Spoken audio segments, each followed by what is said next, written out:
అంబర్పేట ఫ్లైఓవర్కి సంబంధించినటువంటి నిర్మాణ పనులు ఒక కొలికొచ్చాయి. ఇంకా 6 ప్లేస్లలో రాష్ట్ర ప్రభుత్వము జిహెచ్ఎంసి ఈ యొక్క భూసేకరణకు సంబంధించినటువంటి పనులు పూర్తి చేసి ఈ యొక్క సర్వీస్ రోడ్డు వేసుకోవడానికి ఇంకా భూమిని ఇవ్వాల్సినటువంటి అవసరం ఉంది. ఈ విషయంలో ముఖ్యమంత్రి గారికి, గతంలో కేసీఆర్ గారు కానీ, ఇప్పుడు ఉన్నటువంటి రేవంత్ రెడ్డి గారు కానీ అనేక ఉత్తరాలు రాయడం జరిగింది. ఈ యొక్క అంబర్పేట ఫ్లైఓవర్ సుమారు 400 కోట్ల రూపాయలతోటి నిర్మాణం జరుగుతూ ఉంది. 5వ తేదీ సాయంకాలము 4 గంటలకు కేంద్ర ప్రభుత్వ రహదారుల శాఖ మంత్రి అయినటువంటి నితిన్ గడ్కరీ గారి చేతుల మీదుగా ఇది ప్రారంభోత్సవం అధికారపూర్వకంగా చేసుకుంటాం. ఇంకా నేను ఈరోజు జిహెచ్ఎంసీ అధికారులతో, మున్సిపల్ కమిషనర్తో, పోలీస్ అధికారులతో కూడా మాట్లాడడం జరిగింది. ఈ యొక్క ల్యాండ్ అక్విజిషన్ పనులు ఇంకా 6 ప్లేస్లలో కొంత అడ్డంకిగా ఉన్నాయి. అది పూర్తి చేస్తే ఫ్లైఓవర్ కింది నుంచి వెళ్ళేటువంటి ప్రయాణికుల రాకపోకలు సాఫీగా జరుగుతాయి. ఏ రకమైనటువంటి ఇబ్బంది లేకుండా ఆ యొక్క ట్రాఫిక్ ఫ్లో ఉంటుంది. కానీ ఈ 6 ప్లేస్లలో ఈ యొక్క భూసేకరణ పనులు పూర్తి కాని కారణంగా ఇంకా ఇబ్బందులు ఉన్నాయి. కొంతమంది కావాలని ఈ యొక్క ఫ్లైఓవర్ పనులు ఆపేటువంటి ప్రయత్నం చేశారు.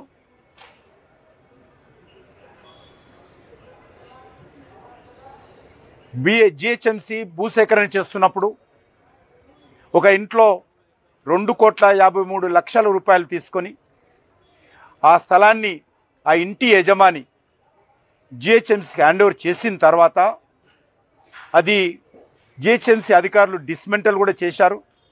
చేసిన తర్వాత మరి కొన్ని రాజకీయ పార్టీలు ఆ స్థలంలో మరేదో కట్టడం ఉందనేటువంటి సాకుగా బూచిగా చూపించి భయపెట్టించి ఈ యొక్క ఫ్లైఓవర్ పనులు ఆపేటువంటి ప్రయత్నం చేశారు, ఇంకా చేస్తున్నారు.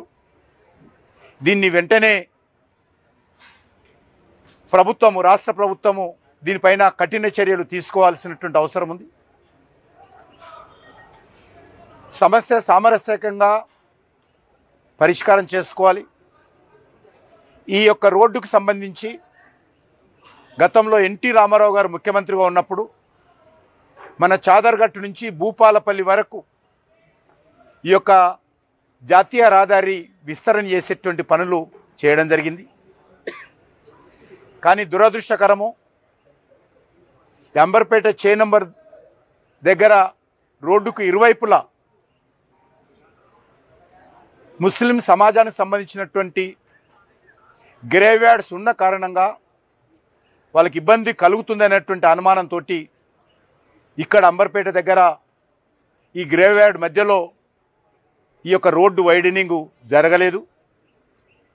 నేను శాసనసభ్యుడిగా ఉన్నప్పుడు ఈ సమస్య గురించి ఆలోచన చేసిన తర్వాత ఈ గ్రేవ్ యార్డ్ ఇబ్బంది రాకుండా ఫ్లైఓవర్ నిర్మాణం చేస్తే రాకపోకలకు సంబంధించినటువంటి ట్రాఫిక్ ఫ్లో బాగుంటుందనే దృక్పథంతో ఫ్లైఓవరు ప్రతిపాదన చేసి కేంద్ర ప్రభుత్వంతో మంజూరు చేయించి దీన్ని నితిన్ గడ్కరీ గారి చేతుల మీదుగా భూమి పూజ చేయించాము.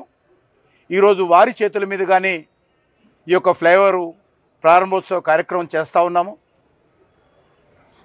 ఈ యొక్క గ్రేవ్ యార్డ్ దగ్గర ఆ ముస్లిం సమాజానికి సంబంధించినటువంటి వాళ్ళకి ఇబ్బంది జరగకూడదని ఫ్లైఓవర్ పెడితే మరి కొన్ని రాజకీయ పార్టీల ప్రోత్సాహంతో, కుట్రలతో అక్కడ కూడా ఇబ్బంది పెట్టారు. చివరకు డిజైన్ అంతా చేంజ్ చేసి ఆ యొక్క శ్మశాన వాటిక దగ్గర, గ్రేవ్ యార్డ్ దగ్గర మరి స్టీల్ బ్రిడ్జ్ నిర్మాణానికి మరి కేంద్ర ప్రభుత్వం అదనపు నిధులిచ్చి మరి అక్కడ స్టీల్ బ్రిడ్జ్ కూడా ఆ యొక్క గ్రేవ్యార్డ్ దగ్గర 2 వైపులా గ్రేవ్యార్డ్ ఉంటే మధ్యలో స్టీల్ బ్రిడ్జ్ నిర్మాణం చేయడం జరిగింది. అయినప్పటికీ కూడా ఇంకా అనేక రకాల ఒడిదుడుకులు, ఇబ్బందులు, రాష్ట్ర ప్రభుత్వంతో సరైనటువంటి సహకారం లేకపోవడము, గతంలో టీఆర్ఎస్ పార్టీ ఉన్నప్పుడు కానీ ఇప్పుడు కానీ మరి కొంత ఇబ్బందులు జరిగాయి. అయినప్పటికీ కూడా ఈ బ్రిడ్జ్ అనేటువంటిది ప్రజలకు ఉపయోగపడేటువంటి బ్రిడ్జ్. అందరూ రాజకీయాలకు అతీతంగా ఈ అభివృద్ధి కార్యక్రమాల్లో భాగస్వాములు కావాల్సినటువంటి అవసరం ఉంది, సహకరించాల్సినటువంటి అవసరం ఉంది. అదే దృక్పథంతో ఈ రోడ్డు పనులు మరి ఈరోజు పూర్తి చేసుకుంటున్నాం. ఇంకా కొన్ని పనులు ఉన్నాయి. కొంత రాష్ట్ర ప్రభుత్వం జిహెచ్ఎంసీ ఎంత తొందరగా సహకారం అందిస్తే అంత తొందరగా మిగిలిన పనులు కూడా పూర్తి చేస్తామని చెప్పి ఈ సందర్భంగా మనం చేస్తున్నాం. రాజకీయ పార్టీ అంటున్నారు, ఏ రాజకీయ పార్టీ చెప్తే బాగుండదనే చెప్తాను. మనకు డెవలప్మెంట్ కావాలి, రాజకీయాలు అవసరం లేదు. మనకు రాజకీయాలు అవసరం లేదు, అభివృద్ధి కావాలి. రాష్ట్ర ప్రభుత్వం నుంచి హామీ వచ్చిందా సార్? భూసేకరణ త్వరగా పూర్తి చేసి లెటర్ కూడా రాశారు కదా సీఎంకి. ఇంతవరకు నేను అందరితోటి మాట్లాడుతున్నాను. చీఫ్ సెక్రటరీ తోటి మాట్లాడాను, పోలీస్ కమిషనర్ తోటి మాట్లాడాను, మున్సిపల్ కమిషనర్ తోటి మాట్లాడాను. చాలా సంవత్సరాలుగా మాట్లాడుతూ ఉన్నాను. ఈరోజు కాదు, సంవత్సరాల తరబడి మాట్లాడుతున్నా కూడా అది ఎక్కడ వేసిన గొంగడు అక్కడే ఉంది.